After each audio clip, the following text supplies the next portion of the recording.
Hi listeners, thanks again for joining for another episode in my Ellevate series with your host, me, Becky. In this podcast, we talk about all things women empowerment, challenges in the recruitment industry, career progression, and anything else that is empowering women in business. Thanks for listening, and please remember to follow and subscribe for all updates. Thank you so much for joining me today. I am here with Sofie and Sascha from Timelog. Today we're going to be discussing vulnerability in the workplace and how it's impacted them and their careers, and I suppose what it means to them and the importance of it. So yeah, let's start out with some quick introductions. Sofie, do you want to start? And we'll go to Sascha after that. Yes. So I'm Sofie. I'm from Copenhagen, Denmark. I have a background in marketing, especially content marketing and inbound marketing. Then I've been in Timelog for roughly 5 years. And the last 3 years, I've been the CMO here and have a small team with like 10 people. Sascha? Yeah, I've actually been with Timelog for the past 16 years. So since we're a very small company to where we are today. You can say my background within Timelog for all those years has been on the commercial side. So I've been working with sales, marketing, customer success, finance, business administration. And now I am the chief revenue officer with a revenue organization where we've actually just done a reorganization in Timelog, gathering the front machine in that sense. Fantastic. Thank you so much for joining me then today, ladies. So yeah, let's get into it. So the first question, Sofie, I'll pose for you. What does being vulnerable in the workplace mean to you? For me, it means being honest and showing up. I think one of the things actually I struggled with in the beginning as a manager is being an authority, because I sort of like to fly under the radar. And when you are a manager, then you have to show up. For me, also vulnerability is quite necessary. I think that's actually my way of coping with the role, in a sense, that I'm like here and I'm open for critique. Sascha, I don't know if you have anything to add. I think for me, now I've been a leader for, I think, the past 12 years. And I was also just changed roles. So now I'm a leader for only leaders, which is also a new way of being a leader and showing the vulnerability. I think for me, it's also the part of it's okay to show emotions, to show when you're a bit upset or angry or disappointed, or if you're under a lot of pressure to say it out loud and say, I need help.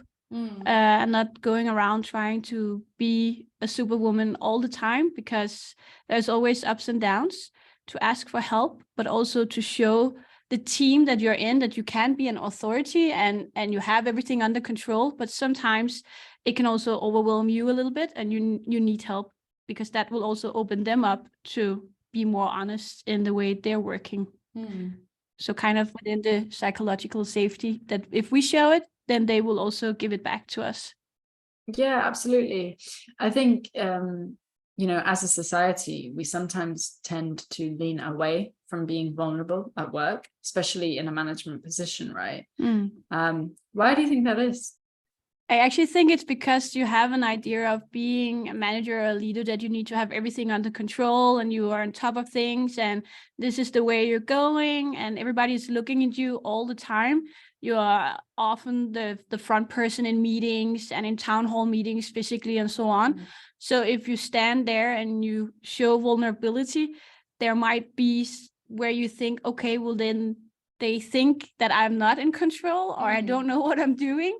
Will they then follow my lead and go to the strategy that we're saying if I show that I'm also a little bit vulnerable? Yeah, but there's definitely also a difference between being emotional and then being vulnerable. And I think that sometimes like the distinction is quite important to make. And in your own head, like if you have an incident at work and you're like, you get super angry or something like that, then you are out of control and you're also very emotional, and that feels very unsafe. Like it's not nice to lose control like that in your workplace, but not at home either, actually. So that goes back to like the control that Sascha is also talking about. And then I also think when it comes to emotions, that some emotions are considered more okay in the workplace than others, like being happy or being, it's a success, we can celebrate, all those sort of safe emotions.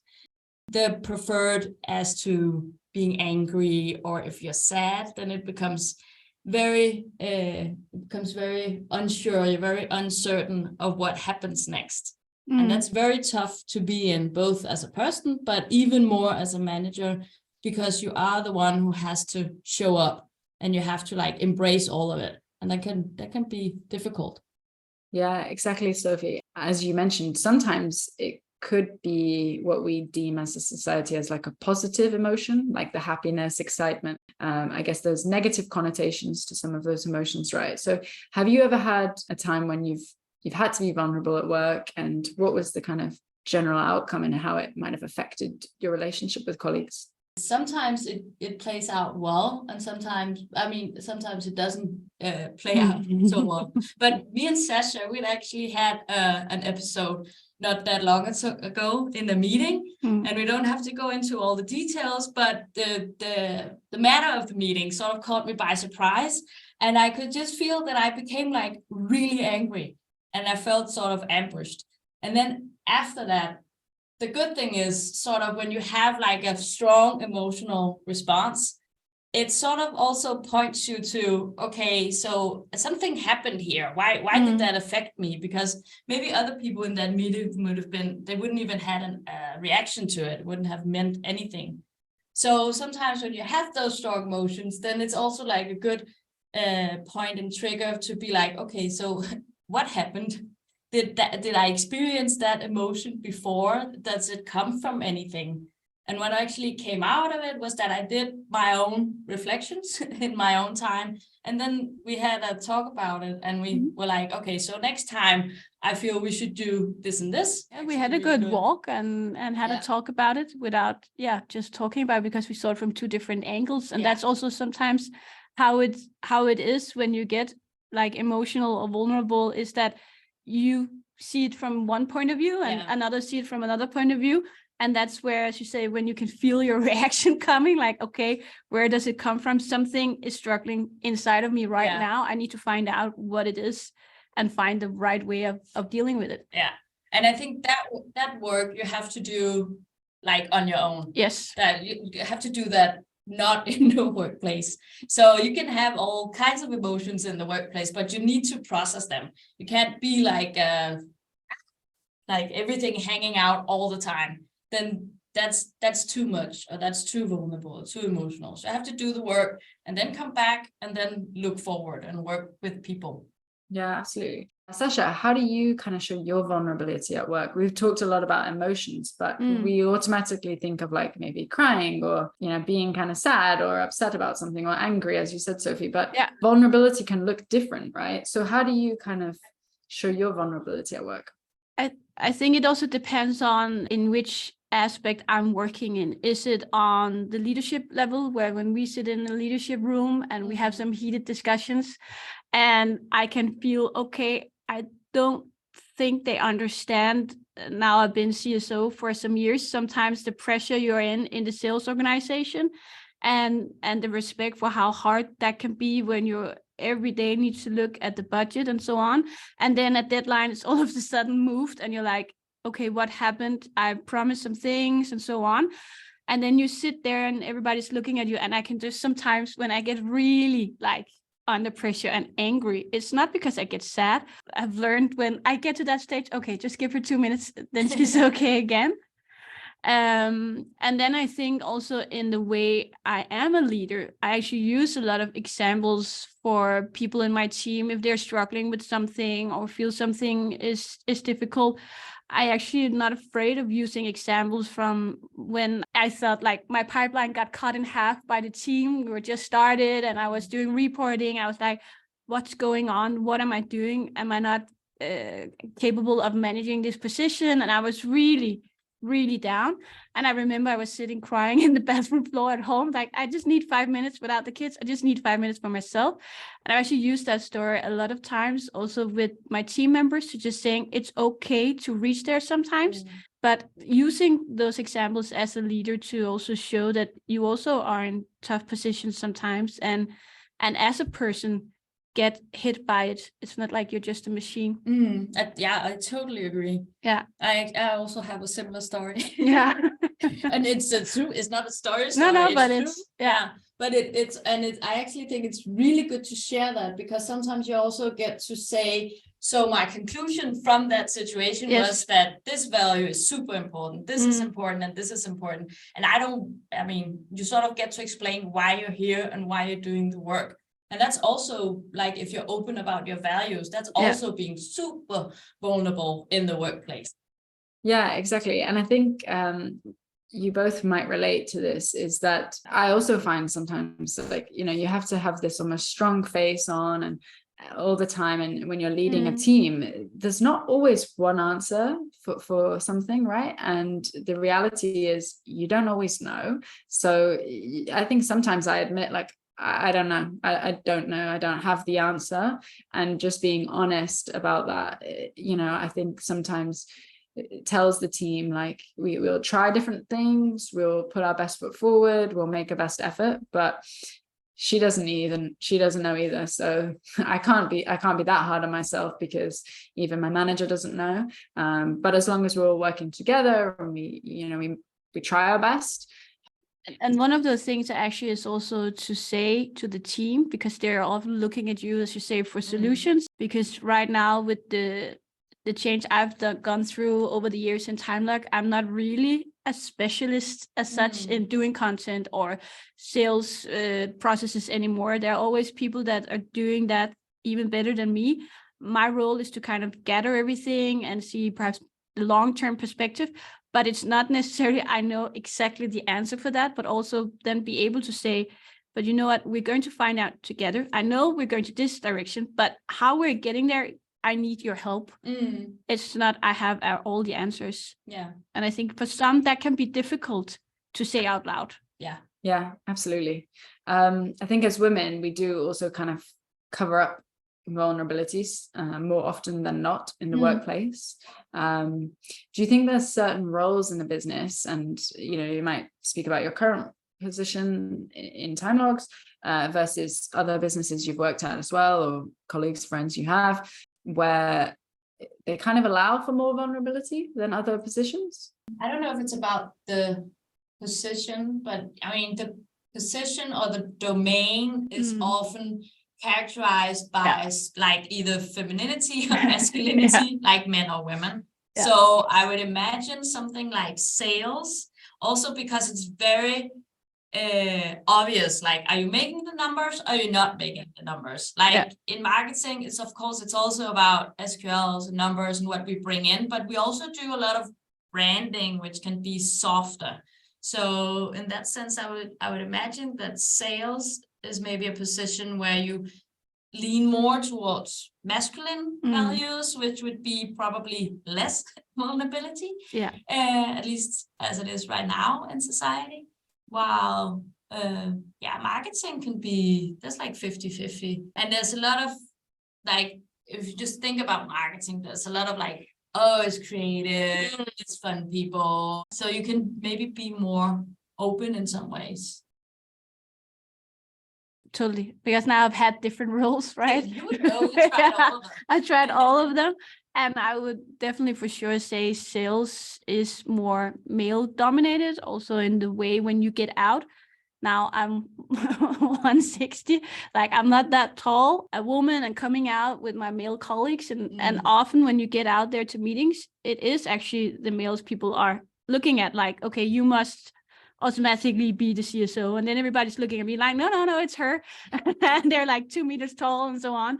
So there's also something in the generalistic way of thinking about the roles, and then expectations of how are you as a manager. I think I've found my own way based on the experience I have from the other roles as well, to say it's okay in sales to take some vulnerability in, and not be so tough all the time. Yeah, absolutely. And did you find, Sascha, as you were like, I guess, progressing in your career though, that maybe when you started out, you almost had to hide a bit of that vulnerability. And now when you're at the top level, you know, there's probably a bit more room to display those kind of things. But when you're kind of climbing the ladder, it's like, okay, I already have a few things against me, you know, I'm just going to kind of keep quiet and put my head down. Yes. I was also quite young when I started as a leader, and then within sales and so on. So there was a lot of, you know, when people looked at me like, okay, what are you doing?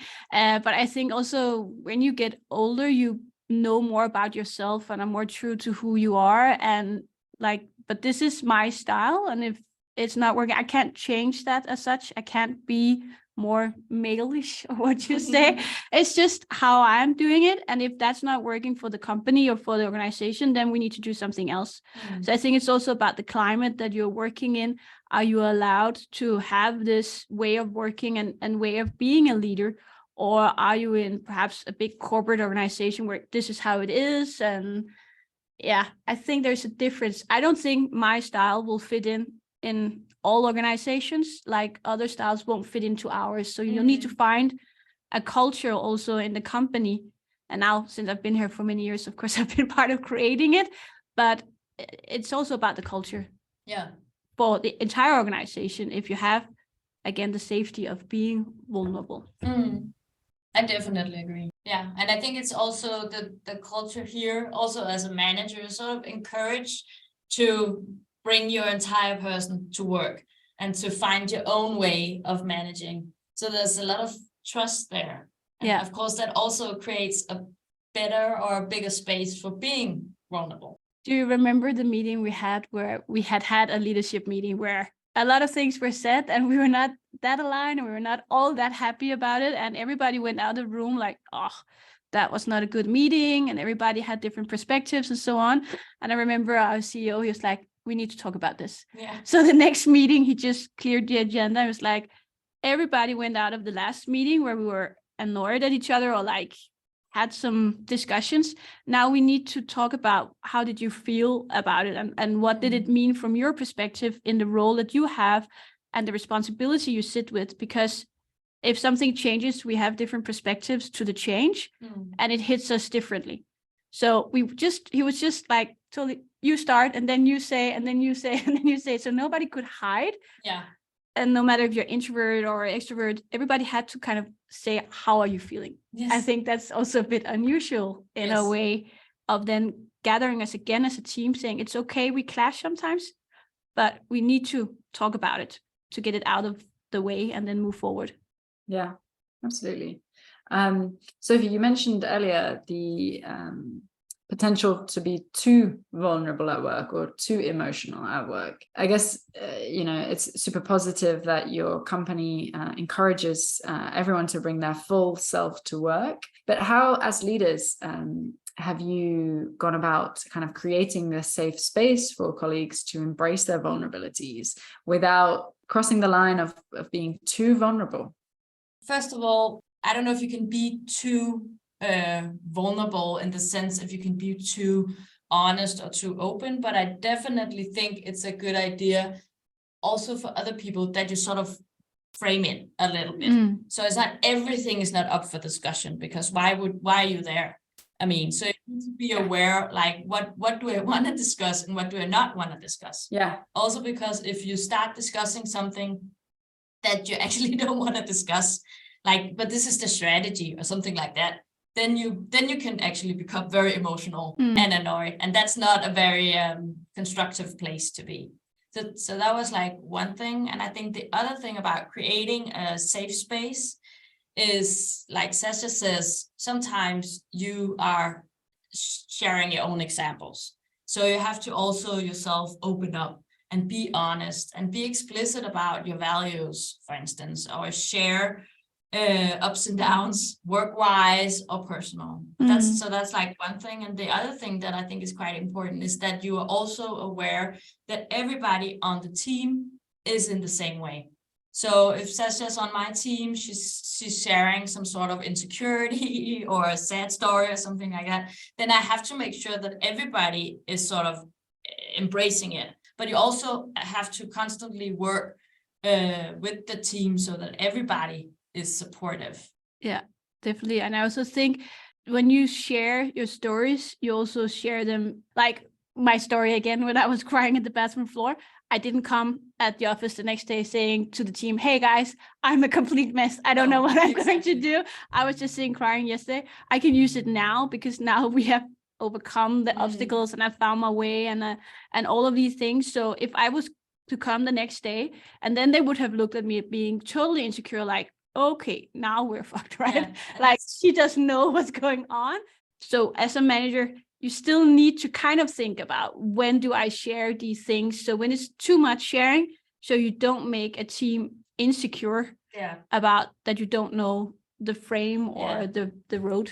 That's exactly what I mean by framing it in a little way. Yeah. And you have to do your own mental work and processing before you share. Yeah, that makes a lot of sense. And I think like framing is a really good point, Sofie.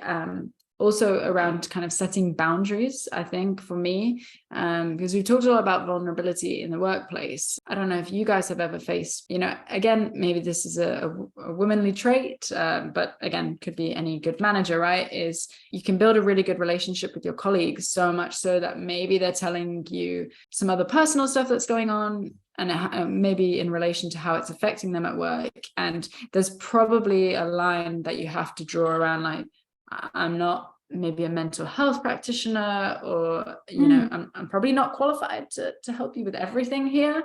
We're here to support you and create a safe space, but there probably has to be some boundaries, right, around I can't help you with everything, sort of thing. Yeah. I always like the discussion when you also, it's all leadership textbooks, right? Like the sympathy versus the empathy part when people share things with you. Yeah. Like what do you do when people also come with really difficult personal situations where you need to talk about it and address it, and like everything inside of you like screaming like, oh, this is not good and I really feel for you, but still having the professional side saying, okay, this is the toolbox we have, you can get help here and so on. But I'm not a therapist, so I cannot help you. Of course I need to follow you and make sure you're okay and you need time off and so on. But I think there's always this where you need to find out, what am I going to do when you get these types of information? Yeah, I agree. And I think we've all tried that, and with various severity of issues and so on. When I was a manager in another place, I had a person on my team who was also a very close friend, and that was very tricky when there was then a situation of some personal issues. So I think I actually learned a lot from that. And now I always try to put on like the professional hat or whatever you can say when it's stuff like that, and be like, okay, how can we help you? What can the insurance do? And like you say, do you need time off, or how can we sort of support you? Yeah, exactly. And it's sometimes you want to be able to do that, but it's understanding like you could get a bit deeply into it. So still kind of respecting your own boundaries as well, right? Because it can be a lot to take on. And with busy lives, busy jobs, it might not really be a safe choice as well. So that is interesting. And I think as showing vulnerability, it just does open those doors. So it's just about kind of navigating it in different ways. So interesting. There's also like a difference of creating a room or listening or accepting or, helping, and then being like fixing. And I think what I would do in my previous role, life, whatever, would be I would try to fix it. And that's not working because I'm not a mental health person or whatever. So I can't fix it. But I can be like, okay, we have these tools available. Yeah. And again, I think also as a leader, you should, of course, think of it as a good thing that people share these things, because it shows that they have trust in you as a as a person and a human being, and not just their leader, but actually that they can open up. And there you need to find the balance, because if people are not opening up, I think that's from my perspective, then you as a leader has not shown your own vulnerability in a sense that people feel safe to actually come and share some of these things that can affect their way of working, where they actually need some help. So finding the boundary for making them come by themselves instead of hearing it around the corridors, like, okay, why didn't I know that? If that, like, let's say a divorce 6 months ago, like, okay, why didn't I know that? Why didn't they tell me? Then I think I would reflect it like, okay, but it's because they don't feel safe, and I've shown I can also be vulnerable, and then they use me in a different way. For sure. Yeah, absolutely. How do you think that imposter syndrome perhaps plays a role in this? As women, I think, can be susceptible to imposter syndrome, but like everyone else, how have you been affected in that way when it comes to vulnerability? It is a vulnerability, isn't it? I guess. Yeah, I think it's right in the heart of it. Yes. Like, Time. why is it like dangerous to be vulnerable? Well, it's because every time you're vulnerable, you're like you're putting yourself out there, and you're giving people the chance to point a finger and be like, oh, you don't know that. I thought you knew that. I thought you were a specialist or a manager or a visionary, but you actually don't know. You're actually just an imposter. Yes. So I think they're really closely tied together. Yes. Yeah. Extremely. And I think even though I've been doing this for many years, I still have it often, whereas sometimes, like, okay, at some point someone will come and say she doesn't know what she's doing. It's like, why did they let her in? We just now did the reorganization and made role description for the new organization, and then we also asked ChatGPT to make a role description for the chief revenue officer, and we read it through, and we've had a lot of things, and then I was reading it, and I know I'm doing all of it, but then I was like, okay, but if I was going out applying for it, would I dare to do so? Because then I was putting myself out there.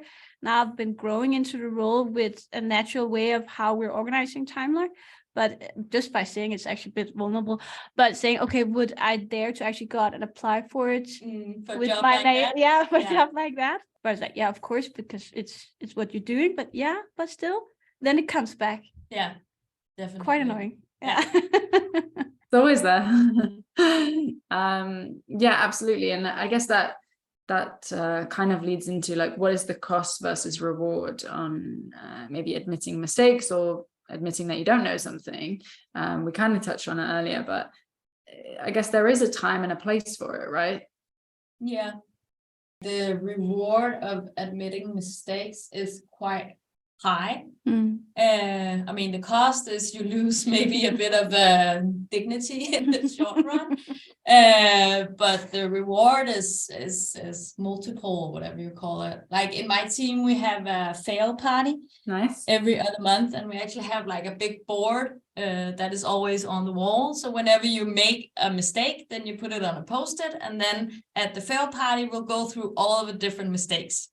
Nice. Yeah. And for some team members, I can see that it's very, they don't like it. And if you're very perfectionistic, or then of course it's really a struggle to be like, yeah, I made this mistake. Yeah. But the sort of the reward of having that fail party is, of course, we get like learnings and reflections, but it also creates a safe environment. So when you make a mistake, you're not like dragged down by shame. You can be like, oh, I have something to put on the fail board, which is quite nice. I love that idea. Yeah, fail party. Very smart. But there is probably a time when you kind of have to just swallow it, right? I mean, you don't want to maybe admit, Sascha, in the middle of the biggest pitch of your career that you don't know what you're talking about with a brand new client, right?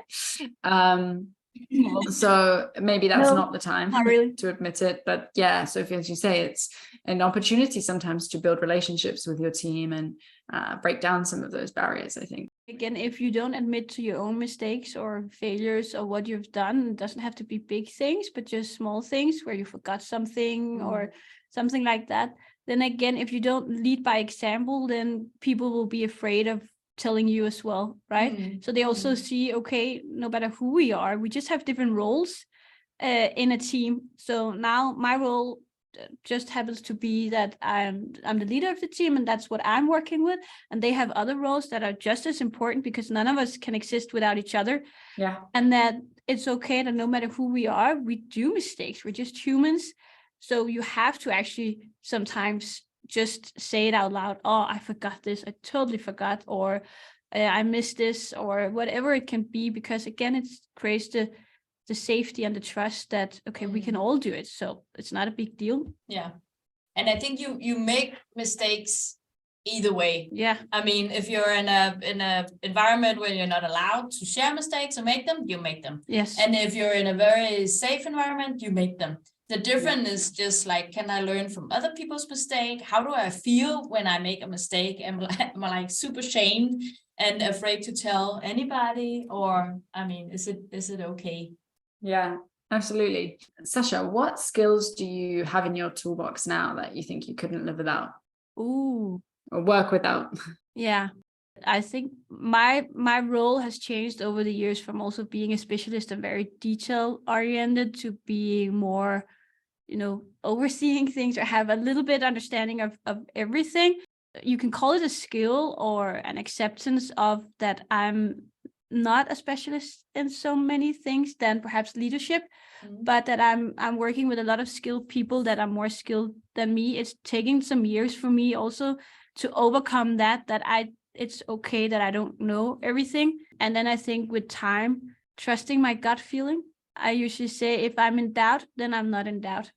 Because if I'm starting getting in doubt, or I have something back in my mind that are annoying me or nagging me a little bit, then there is something there usually when I start going deep into it. So it's like, I think you get to a sixth sense of something when you can't be into details all the time. Yeah. Amazing. And Sofie, for yourself, what advice would you give yourself on the very first day of work when you started in your first job?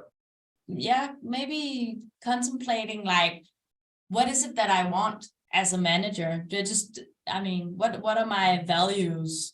And maybe it sounds like a bit deep or like too much, but I think it's one of the things that actually helped me a lot, was like figuring out, okay, why do I want this job? What do I want to accomplish? Do I have anything like driving me? And perhaps accepting that leadership is a skill. It is something you need to practice and read about, and listen to podcasts about, and talk to peers about how we're doing in different situations. I think sometimes it's underestimated that you can be a good specialist, but perhaps not a good leader. Yeah. And that it's sometimes, now you've been here the longest and you know the most, then you are like appointed to being the leader of this. But it's two very different ways of working every day. Absolutely. It's not like one where you can obviously read and develop your skills, but you have to be in situations, right, to take on the experience. Unfortunately, you can't just do a 2-hour course and learn it. Comes with time, and it comes with, I think you mentioned it, Sascha, is learning about yourself as well throughout that journey, which I think is tough, but gain a lot. So lastly, the fun question for you both, where is next on your vacation bucket list? Well, we've been talking for some years that we need to get back to Thailand. I really love being in Thailand, the culture and the way they're just so zen. I really like it. So I also get a bit zen when I'm there. So that's what we're planning for next year, I think. Nice. I have 3 different places that I'm going, actually. So Aarhus in Denmark is one, where I'm going to go with the kids, because there's a lot of museums and stuff that I haven't seen in Aarhus. We have an office there, so I've seen the town or the city, but mostly from a professional point of view, sort of rush in, meet, rush out. So that's one place that I'm looking forward to visiting. And then I'm taking my son to New York. Wow. And I've never been there. Yeah, and it's his birthday present. And I just know we're going to be shoe shopping for 4 days, because he's like a sneakerhead. but perhaps we'll meet because I actually also have it on the bucket list with my friend who is saving up for a New York trip next year. Okay, we'll meet at the shoe shop. Yeah. Yeah. Amazing. Perfect. Well, thank you both so much today. That was really, really good conversation. I personally enjoyed it, and I think I've taken some tips myself. And I'm sure everyone listening will also feel the same. So yeah, thank you so much. Look forward to speaking again soon. Thank you. Bye. Bye.